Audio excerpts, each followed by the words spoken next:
I really like to just talk with you tonight. I'd like to be able to just share these thoughts without any notes, without anything between us, without a podium or a pulpit, just to talk face to face, panim al panim. But I'll be honest, I'm not that sure of my text, as it's not entirely mine. And I respect the words that I'm going to share with you so much tonight that I'm going to have to refer to them a little bit more than usual. But first, a little bit of background and context.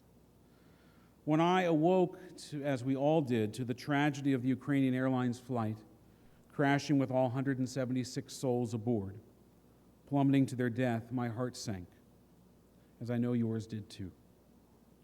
In the midst of what has seemed like a relentless stretch of events on a tragically human scale, I thought of a story that I once heard from my rabbi, my camp rabbi, as I was growing up as a teenager, about another plane crash, and the most important sermon ever told.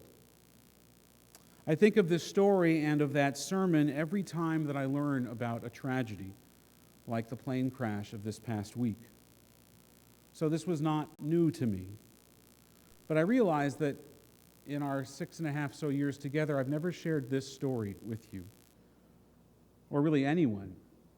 And that is, I think, a different kind of tragedy. As it's a message so important, it really should be every sermon that I give and every rabbi gives. An obligation to you. But first, here's the story, and then the sermon. The story of the rabbi who wrote the most important sermon ever told. And it's a true story. 30 years ago, when I was a teenager in BBYO, I went to summer camp at the B'nai B'rith Perlman camp in Starlight, Pennsylvania. There are 27 camps in Starlight, Pennsylvania, and it gets its name because, as we talked before about poetry and the stars and the sunsets, it is lit by the stars at night. My rabbi, my camp rabbi, Rabbi Bruce Aft, who's going to actually be here in February as part of Limud and will be our scholar in residence that weekend. You might remember him. He's one of the rabbis that spoke at Judah's bar mitzvah. He was the funny one.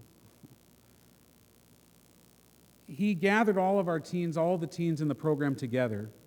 I remember we were on the tennis court, and he had tears in his eyes and streaming down his cheeks, and he gathered us to tell us some tragic news. News of a passenger plane that had crashed, and the crash involved his friend and his colleague, Rabbi Kenny Berger. In the midst of his flowing tears, he told us how the plane, carrying 112 souls, including his friend Kenny, was traveling to Chicago from Denver, Kenny and his family returning from a family vacation. It crashed outside of Sioux City, Iowa. At this point, a few details had emerged already about the crash, and our camp rabbi, Rabbi Aft, shared them with us. We learned that the plane's tail engine had exploded en route, crippling the controls. And for 40 minutes, the passengers prepared for a crash landing. The rabbi's wife, Aviva, fainted from the shock. Rabbi Berger reached across the aisle to the seats and gathered the hands of his daughter Abigail and his son Jonathan, ages 16 and 9, trying to reassure them for 40 minutes. As the plane came down, it burst into flames when it hit the ground, killing 112 people aboard, including the rabbi and his wife, both in their early 40s. Abigail and Jonathan miraculously survived, and that's how we know the details of those final moments. Now, why was Rabbi Aft telling us this story, this group of Jewish teenagers at a summer camp of all places? In part, it was to remember and memorialize his friend so that he could grieve with us and we could grieve with him and help him to do it. But the other reason, and this is where the most important sermon ever told comes in, was that 3 years before that crash, Rabbi Berger had delivered a sermon on Yom Kippur to his congregation that contained just the words that my rabbi and all of us needed to hear in that moment. Words that we need to hear in the shadow of the Ukrainian Airlines flight, one that touches Canada and British Columbia most particularly. They're the words that we need to hear now, too. On Yom Kippur of 1986, the Space Shuttle Challenger tragedy was freshly in the minds of Rabbi Berger's congregants. And so on that morning, he titled his sermon, 5 Minutes to Live. In his sermon, Rabbi Berger focused on one particular detail of the Challenger explosion: the revelation that the 7 astronauts had remained alive for the 65,000-foot fall to the ocean. He told his congregation on that morning, and I'm quoting him now, "At first, it was thought that all 7 astronauts had died immediately at the moment of the explosion. But now it was discussed that death had only come when the capsule hit the water. For perhaps as much as 5 minutes, the astronauts were alive and conscious, and yet knew that death was certain." Rabbi Berger continued, "That thought terrorizes me. Can you imagine knowing that in a few minutes death was imminent? What would we think of? If, God forbid, you and I were in such circumstances, what would go through our mind? What went through their minds, the 7 astronauts?" Rabbi Berger then asked the looming question embedded in the title of his sermon, the question that would later, tragically, be a foretelling of Rabbi Berger's own tragic death. What if I only had 5 minutes to live? Rabbi Berger offered 3 possible responses to that question, and he pointed out that they all begin with 2 words: if only. Quoting again from his sermon, the first response in that moment: if only I had known when I said goodbye to my loved ones that it was the very last goodbye. I want to read you an excerpt from a beautiful story of Holocaust literature entitled "The Kiss" by Yaffa Eilich. And these are the Rebbe's own words, a true story. "I had a foreign passport from a South American country. It was a passport for myself, my wife, the Rebbitzin of blessed memory, and for our young child. But when I received the passport, it was too late. There was no longer a Rebbitzin, and my beloved grandson, as well as my daughter and son-in-law, were all gone too. Upon receiving the passport, I realized that I had the opportunity to save 2 Jewish souls, a middle-aged woman and a young child. When this became known, about 40 children were brought to me by their parents, little boys crying and begging to be saved. They promised to be good and not to be a burden to me, but how could I choose? I told the leaders of the Jewish community that I was returning to my apartment and that they should bring me a child, that they should choose. And 2 days later, a father came with a small son, age 6. I am Pearl Berger, he introduced himself. And then he went on, Rebbe, I am giving you my child. God should help you so that you should be able to save my son. He bent down and he kissed the child on his head. And he said, Shraga, from this moment on, this Jew standing next to you here, he is your father. That kiss I cannot forget. Wherever I go, that kiss follows me all of my life. Before he shut the door behind him, the father took one more lingering look at his son. And then I heard the echo of his painful footsteps as he descended the stairs. God help us. The boy and I managed to survive Bergen-Belsen together. Despite many difficulties, I studied with him every single day in camp. And with God's help, we were liberated by the American Army on a death train on Rosh Chodesh Iyar, April 13, 1945. The Rebbe concludes his story by saying, all of the time, the echo of that kiss that little Shraga received on his forehead resounds in my ears. I see before my eyes a father bending and kissing his beloved son and pointing to me and saying, from now on, this man is your father. The last line in the story was, this last kiss of a father to his son follows me all of my life. My friends, the father knew that this was the last kiss. Can you imagine the love?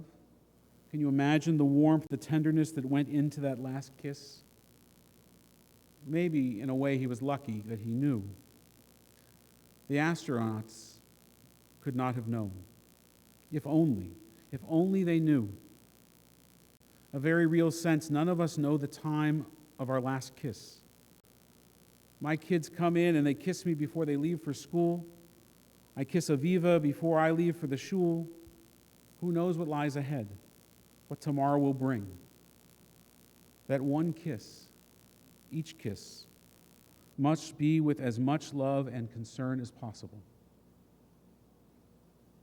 His second, if only, response: if only I had another chance, I would do things differently. A life without regrets. If only we had another chance, we would have acted differently, spoken differently. The burden must weigh on the soul if the last 5 minutes of our life are laden with regret. You can't do anything about it, about those regrets in the last 5 minutes, but we can do something about them now, in the next 5 minutes. We can quit the job. We can buy the boat. We can take the trip. Those are bucket list items, but that's not the list that I'm really talking about, because the list doesn't end there. We can say the loving, compassionate words we are withholding from our own good, but causing self-harm for reasons we can't articulate. We can do tshuva. We can mend a relationship. We can do tzedakah and give back a blessing for all that we have taken and for that which has been given to us by others. Rabbi Berger's third response to the if only was, if only I realized what I had when I had it. Quoting again from Rabbi Berger's sermon, one important part of our lives that we so often neglect is appreciation for our spouses.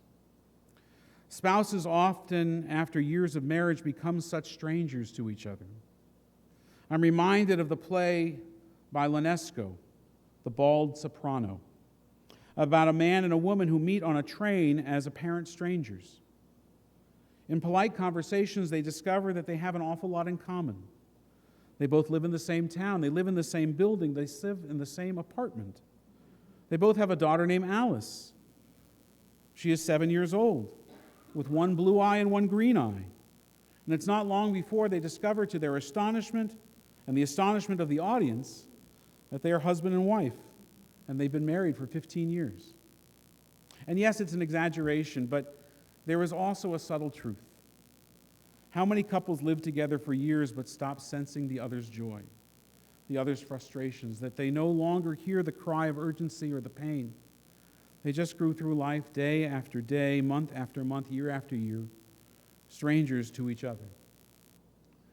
Rabbi Berger went on to explain the circle of neglect and the lack of appreciation to our children and our own parents and our own physical bodies. It extends to all of those. And I thought, as I was rereading his sermon this morning, I thought of this over the holiday break when I was in San Francisco for my parents' 160th birthday. My dad turned 80 in November, and God willing, my mom will turn 80 in February. I gave my parents a lot of grief when I was a kid. Yes, I'm sure I gave them nachas as well, but I also gave them monosyllabic answers when they wanted a full sentence. I was too busy to go with them on an errand or sit with them after dinner. We didn't have cell phones back then, but we had Walkmen. And I could similarly put my headphones on and tune them out by tuning into my music, my tunes. And so as I sat there in this ballroom with all of my siblings and our spouses and our children and my parents, who are both in remarkably good health, I looked around the room and I saw their aging friends. I saw the spouses who sat alone, predeceased by their soulmate. And I noted the family members of my own family, who because of years of estrangement could not bring themselves to attend even this most important milestone function. If anyone ever asks you, would you rather have more money or more time? Always answer, more time. More time to appreciate what you have before it is gone. Rabbi Berger gave us a gift 30 years ago. He gave it to himself, a message that resonates with the tragedy of the moment, the most important sermon ever told. 3 responses to if only. If I only knew it was my last goodbye. If only I appreciated what I had. If only I had done it differently. To quote the powerful conclusion of Rabbi Berger's sermon, if only I, and then the capsule hits the water, and it's all over. And then you realize it's all the same. 5 minutes, 5 days, 5 years, 50 years. It's all the same, because it's over in an instant before we realize it. The shuttle astronauts had 5 minutes. Rabbi Berger had 40 minutes. The passengers on Ukrainian Airlines, maybe they only had seconds. It's all the same. It's the only time we have is right now. To quote Alice Morris Earle, yesterday is history,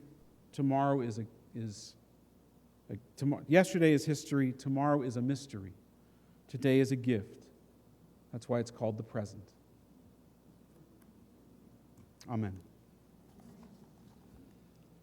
Our service continues, page 586. We rise for Aleinu.